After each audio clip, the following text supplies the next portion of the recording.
রে জামালপুরের যুবক ভাই,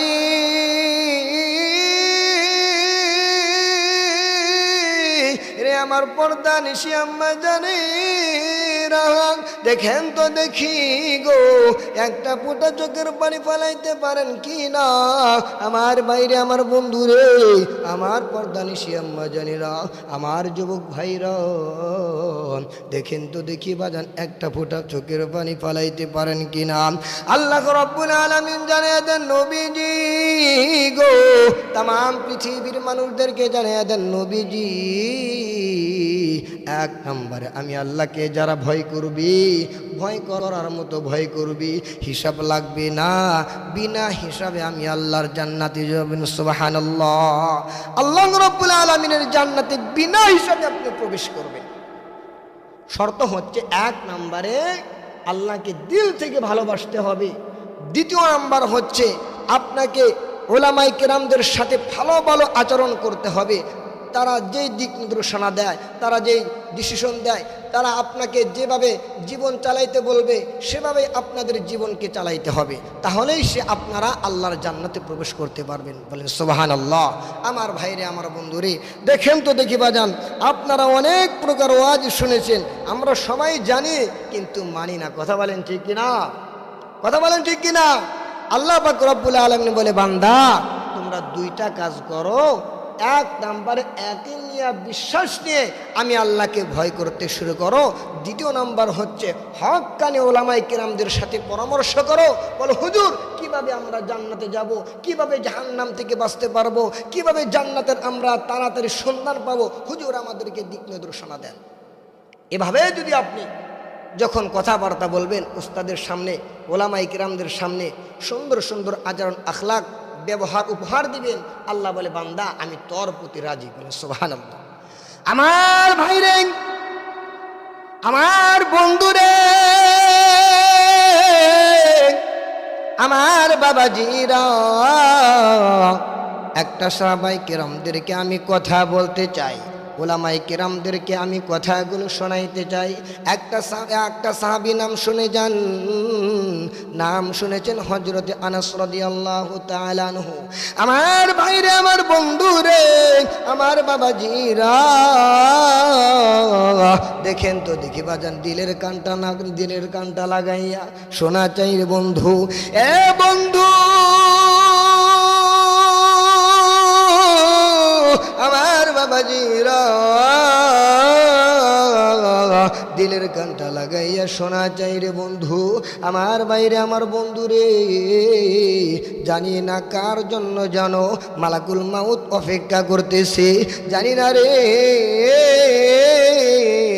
কার জন্য যেন বাঁশবাগানের বাঁশ অপেক্ষা করতেছে, জানি না কোন দোকানের কাপড় জানো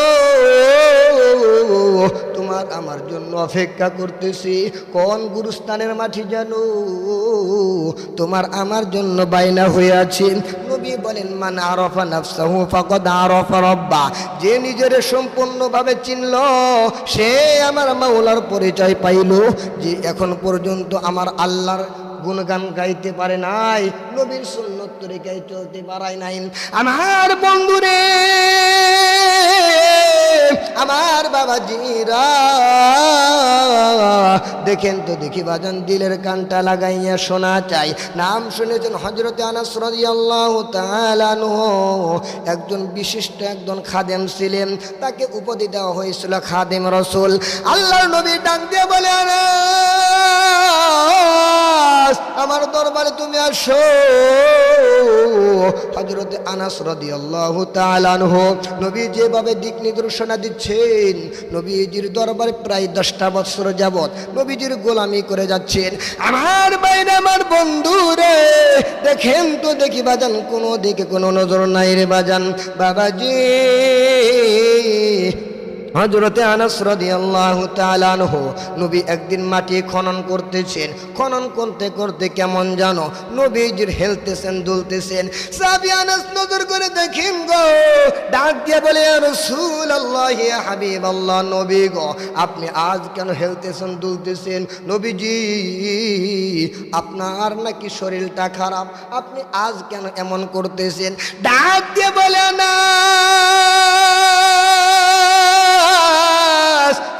কথা কাকে বলবো রে আনাস, 3 দিন যাবত আমার বাড়ির মধ্যে চুলায় আগুন জ্বলে না। আমার বাইরে আমার বন্ধু রে, দেখেন তো দেখি বাজান, নবীজির ইশক দিলের মধ্যে লাগাইয়া দেন। এ বন্ধু, হযরতে আনাস রাদিয়াল্লাহু তাআলা আনহু 10টা বছর যাবত নবীজির দরবারে খেদমত করতেছেন।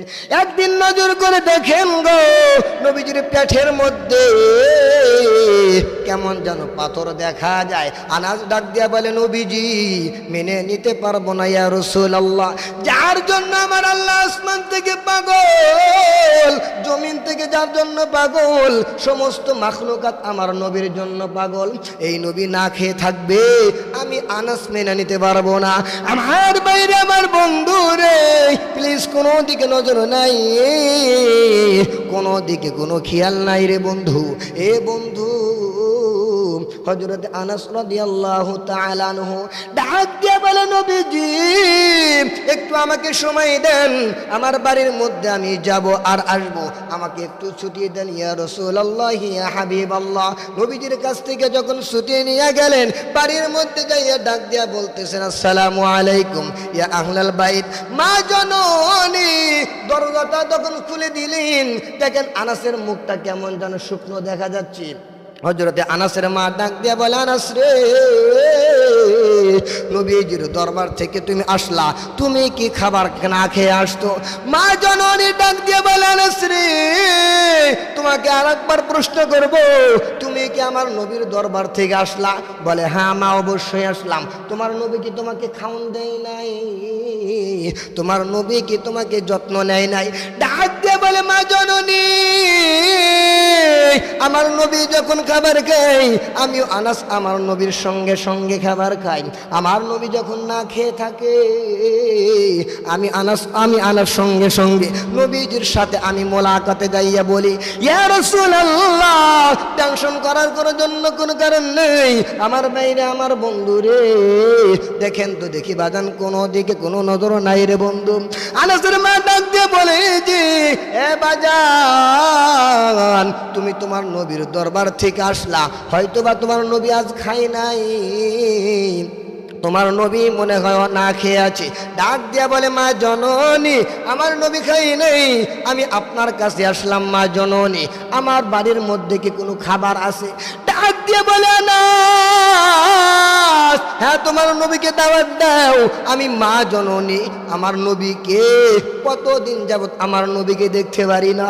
আমার বাইরে আমার বন্ধুরে, মা জননী মার পক্ষ থেকে আনাসকে ডাক দিয়া বললেন, আনাস তোমার নবীর দরবারে চলে যাও, নবীকে আমি মার পক্ষ থেকে সালাম জানাও।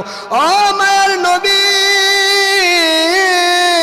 দয়ার নবী গো, আমার মা আপনাকে সালাম জানাইছে, একবেলা মেহমানদারি করাইবে। আমার বাইরে আমার বন্ধুরে, আমার বাবাজিরা, দেখেন তো দেখি বাগান দিলটা নরম হয় কিনা। আনাস তখন ডাক দেয়া বলে, নবীজি আমার মা আপনাকে সালাম জানাইছে, একবেলা আপনাকে মেহমানদারি করাইবে। নবী গো, আপনি যদি অনুমতি দেন, আমার মাকে আমি আবার সালামটা উত্তর দিব, আপনার পক্ষ থেকে সালামটা জানিয়ে দিব। তখন নবীজি বলতেছে, হ্যাঁ আনাস, তবে আজ আমি রাতের বেলা দাওয়াত নিব না, তবে সন্ধ্যার সময়, অর্থাৎ যখন সূর্যটা ডুবে যাবে, অর্থাৎ পূর্ণিমার চাঁদে আমি তোমার বাড়ির মধ্যে দাওয়াতটা গ্রহণ করবে। মুফাসসির কেরামরা বলেছেন, ওলামায়ে কেরাম ব্যাখ্যা করে দেখেছেন যে রাত্রে নবীজি কেন দাওয়াত গ্রহণ করলেন, দিনের বেলায় কেন দাওয়াত নিলেন না। আমার ভাইরে আমার বন্ধুরে, তখন নবীজি ডাক দিয়া বলতেছে, আনাস যখন সন্ধ্যার সময় হয়ে যাবে, মাগরিবে নামাজ পড়ে আমি আপনার বাড়িতে মেহমানদারি হব, আপনার মাকে জানিয়ে যান। বিশাল বড় একটা সুন্দর মজার ঘটনা আছে, যদি আপনারা মনোযোগ দিয়ে শ্রবণ করেন কিছুটা বুঝতে পারবেন। আমার ভাইরে আমার বন্ধুরে, যখন নবীজি সন্ধ্যার সময় হয়ে গেলেন, আনাসের মা উকি মারতেছে, ঝুঁকিয়ে মারতেছে, আমার দয়ার নবী কখন আসবে, আমার রাহমাতাল লিল আলামিন কখন আসবে, আমি মা জননী মন ভরে দেখব। হাদিসের মধ্যে আসবে, হাদিসের মধ্যে সুস্পষ্ট ভাষায় বোঝা যায়, যদি কেউ ক্ষুধার্ত থাকে, মায়ের নজর দিয়ে যদি রাহমাতুল লিল আলামিনকে দেখে, তার খিদাটা নিবারণ হয়ে যাবে। সুবহানাল্লাহ। তার খিদার পেটের মধ্যে থাকে না, আমার আল্লাহ রাব্বুল আলামিন কুদরতিভাবে নবীর চেহারার বরকতে তার খিদাগুলো নিবারণ করে নেবেন। সুবহানাল্লাহ। আমার ভাইরে দেখেন বাজান, আপনারা যদি বুঝেন অনেক কিছু, না বুঝলে কিছুই না। এখন দেখেন আমরা আসলে ওলামায়ে কেরামদের সাথে ওঠা বসা করতে চাই না। ওলামায়ে কেরামদেরকে আমরা বাস দিতে চাই, কিন্তু তাদেরকে সুন্দর আখলাক ব্যবহার আমরা উপহার দিতে পারি না। যাই হোক, দুঃখজনক কথা বলতেছিলাম, আনাস রাদিয়াল্লাহু তাআলা আনহু নবীর দরবারে আসলেন, ডাক দিয়ে বলে, নবীজি এখন তো সন্ধ্যা হয়ে গেছে, নামাজ তো শেষ করে নিলাম, তাহলে আমার বাড়ির মধ্যে চলে যাওয়া যাক। আমার ভাইরে, আমার বাবাজিরা রে, আমার পরদানিশি আম্মা জানেরা, হযরত আনাস ডাক দিয়া বলে, নবী গো সন্ধ্যা হয়ে গেছে, পূর্ণিমার চাঁদও কিন্তু উঠে গেছে। ও নবী, আমার বাড়ির মধ্যে মেহমান হবে। নবী কদমে কদমে পা পা করে হেঁটে হেঁটে আগাচ্ছে। আনাসের মা ডাক দিয়া বলে, আনাস, আমার নবী মনে হয় কখন আসবে। আমার মার কলিজা আর মানতেছে না, ডাক দিয়া বলে, মা গো, আমার নবী যখন আমার বাড়ির মধ্যে আসবে তার আগে আমি আপনাকে দেখাইব। আমার মায়ের নবীর চেহারাটা দেখবেন। মা জননী, আনাসের হাদিসের মধ্যে আসছে, হাদিসের মধ্যে পাওয়া যায় রে বাজান, হযরতে আনাসের মা ডাক দিয়া বলে, আনাস তোমার কাঁধটা আমাকে দিবা, তোমার কাঁধের মধ্যে আমি মা জননী মাথাটা রাখবো। এবার যখন আমার মায়ের নবী রাস্তা দিয়ে হাঁটতেছেন, যাইতেছেন, বাড়ির মধ্যে মেহমানদারি হবেন, মা উকি মেরে দেখতেছে আমার নবী আসতেছে। হযরতে আনাসকে ডাক দিয়া বলে, আনাস তুমি একটু থামো, তোমার কাঁধের মধ্যে আমি মা মাথাটা রাখবো। আনাস, আমি একটা প্রশ্ন আজ করবো। আমি তোমাদের মধ্য থেকে, আমার নবীর মাঝখান থেকে আমি একটা মা পরীক্ষা করব। মা জননী কাদের মধ্যে, মাথার মধ্যে কাটটা দিয়েছে, কাদের মধ্যে সুন্দর করে আনাসের ঘাড়ের মধ্যে মা জননী মাথাটা রেখে দিয়েছে। মায়ের নবীর দিকে একবার তাকায়, একবার আসমানের দিকে তাকায়, আর একবার জমিনের দিকে তাকায়। হযরতে আনাস ডাক দিয়া বলতেছে, মা গো, আপনি আজ কেন আপনি আপ ডাউন করতেছেন? একবার মায়ার নবীর দিকে তাকান, আবার জমিনের দিকে তাকান, আবার যখন আসমানের দিকে তাকান, মা গো জানতে বড় মন চাই। ডাক দিয়ে বলে, আনাস, এরে আনাস, আমি আজ একটা প্রশ্ন করলাম, ওয়াল্লাহি তাল্লাহি বিল্লাহি, খোদার কসম করে বলি, আমি একটা মা জননী প্রশ্ন করে দেখলাম। আসমানের দিকে যখন তাকাইলাম, জমিনের দিকে যখন লক্ষণ করলাম, আমি যখন মায়ের নবীর দিকে তাকাইলাম, আসমানের চাঁদের চাইতে, জমিনের চাঁদের চাইতে, আসমানের চাঁদের মধ্যে কেমন যেন ঘোলা দেখা যায়, কেমন যেন আবর্জনা দেখা যায়। আমার মায়ার নবীর চেহারার মধ্যে কোনো দাগ দেখা যায় না। সুবহানাল্লাহ। রাহমাতাল লিল আলামিন নবী, কোরআনে প্রমাণ, আশেক বিনে কে বুঝিবে আমার দয়ার নবীর শান, উম্মত বিনে কে বুঝিবে আমার মদিনার নবীর শান। নবী আমার মদিনারে বুলবুল, আমার আল্লাহ ভালোবেসে নামটি রাখলেন হাবিবে রাসূল। ওই নবীকে কষ্ট দিলে থাকবে না ঈমান, উম্মত বিনে কে বুঝিবে আমার মদিনার নবীর শান।